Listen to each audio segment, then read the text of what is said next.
Hi, good afternoon, and welcome to our online lectures. My name is Dr. Bisong, the course lecturer for cargo handling. Previously, we looked at the classification of dangerous cargoes. We considered the classification as given by the MDG code. We also looked at the nature of damages of cargoes and how those cargoes are packed and how to minimize damage or how to handle hazardous cargoes at the port and in the ship. Today, let's make progress. We're going to consider the topic essential ships and cargo documents. The documents that are used for cargo, for conveyance of cargoes from one place to the other.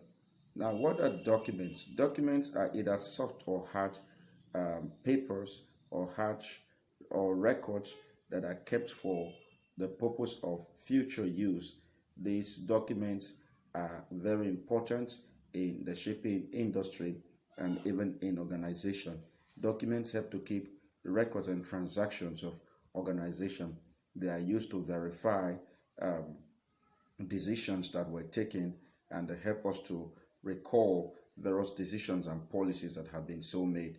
The shipping industry is a very vast industry, and documentation becomes very important.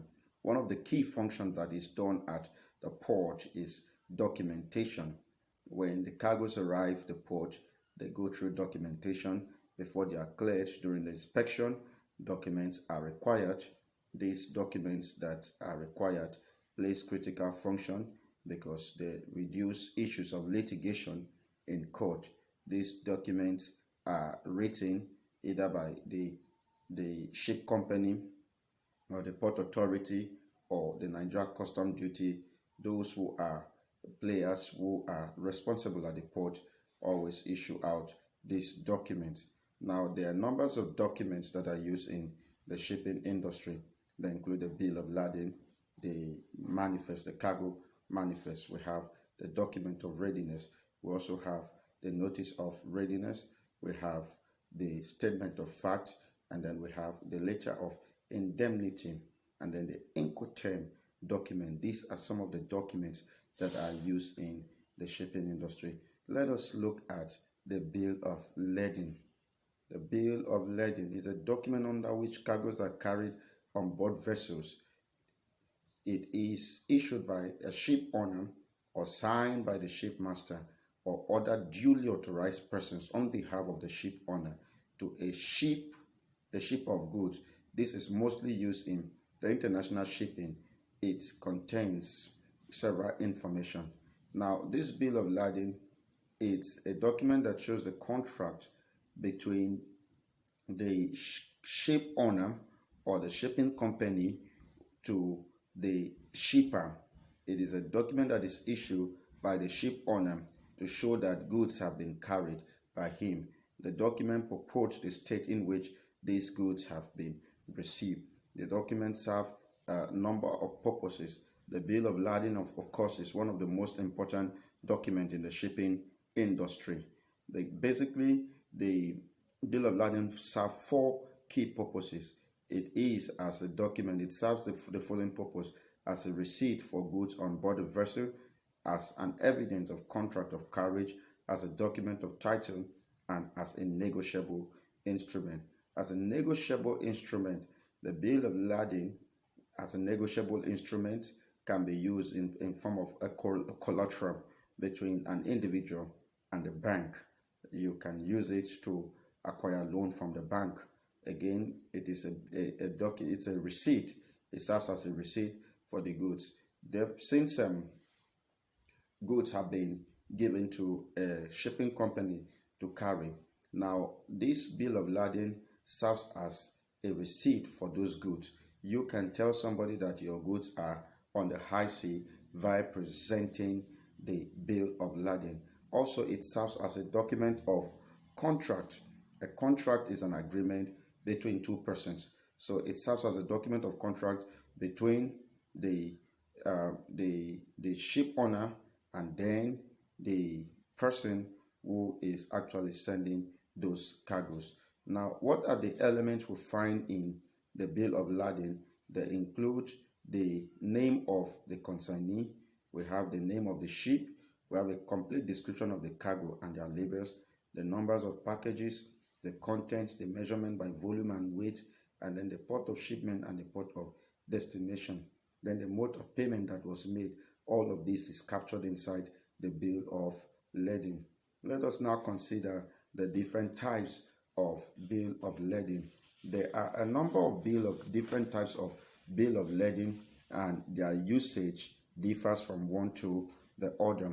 The first is what we call the true bill of lading. The true bill of lading is used when the ship owner offers carriage from doorpost to the other doorpost. It means that with this form of bill of lading, the shipping company actually goes down to the shipper's doorpost to convey these goods and then delivers it at the shipper's doorpost at the point of destination. Now, the implication is that the ship owner takes responsibility for any form of damage that occurs from the carriage at the doorpost and at the delivery point. We also have what we call the groupage bill of lading. This form of bill of lading is used by a ship owner to cargoes belonging to different shippers in a container. Now, where an individual does not have enough goods to load into the container, it comes in collaboration with 2 or 3 persons, and then they bring their cargoes together into a ship, into a container, and load it. The ship owner presents a groupage bill of lading to those people, indicating that that good belongs to several persons. We also have what we call the shipper bill of lading. This form of bill of lading indicates that goods have been shipped or loaded on board the vessel. This form of bill of lading, in this case, it means that those goods have already been loaded into the ship, and so the condition to which these goods were received is well known to the ship owner.